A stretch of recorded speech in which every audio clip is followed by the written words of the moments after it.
और शराब घोटाले केस में अरविंद केजरीवाल को दिल्ली हाई कोर्ट से झटका लगा है।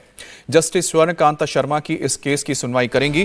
केजरीवाल ने अपनी पिटीशन में जस्टिस स्वर्णकांता शर्मा को केस की सुनवाई से हटाने की मांग की थी, लेकिन जस्टिस स्वर्णकांता शर्मा ने केजरीवाल की पिटीशन खारिज कर दी।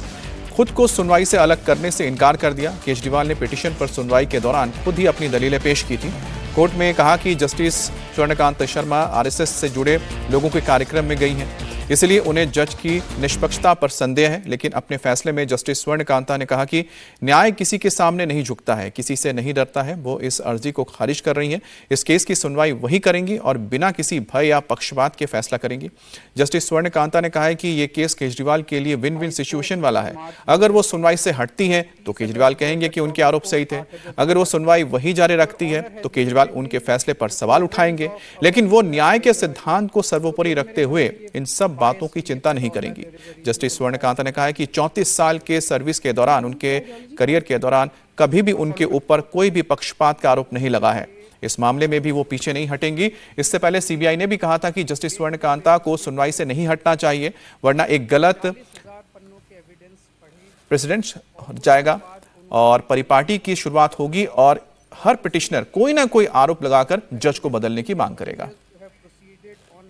माननीय उच्च न्यायालय ने जो फैसला दिया है, हम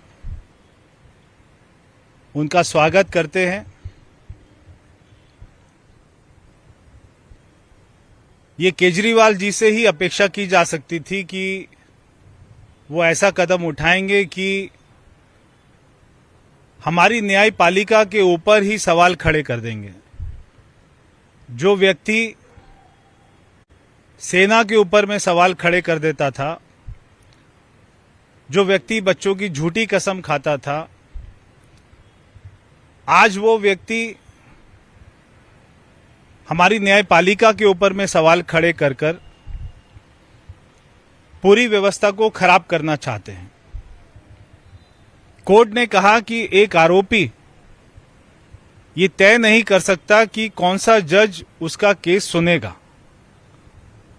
कोर्ट ने कहा कि जज को किसी भी अग्नि परीक्षा से गुजरने से पहले ये सोचना चाहिए कि वो आरोपी नहीं है, वो तो सामने वाला जो याचिका करता है वो आरोपी है या नहीं, उसका फैसला सुनाने वाला है।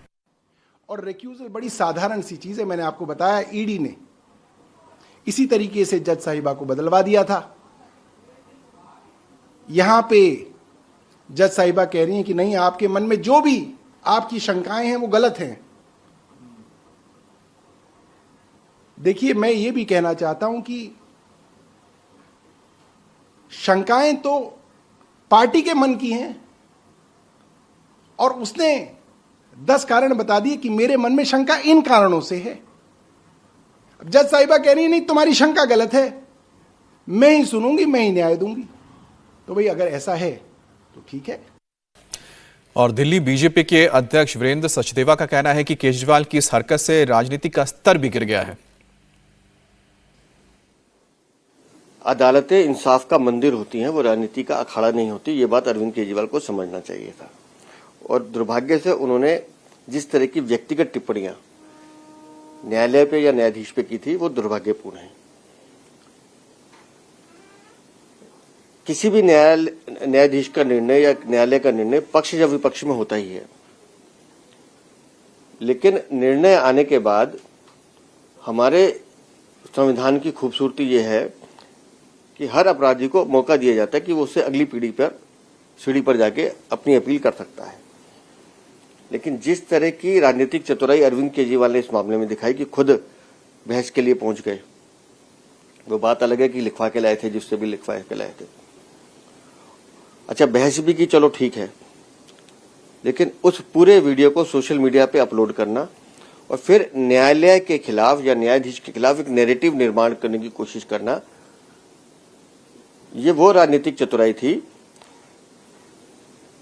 जिसको सिर्फ वो व्यक्ति कर सकता है जिसके स्तर के बारे में सोचा नहीं जा सकता। ये निम्नता से भी निम्न था और आज वही राजनीतिक चतुराई उनको महंगी पड़ी है।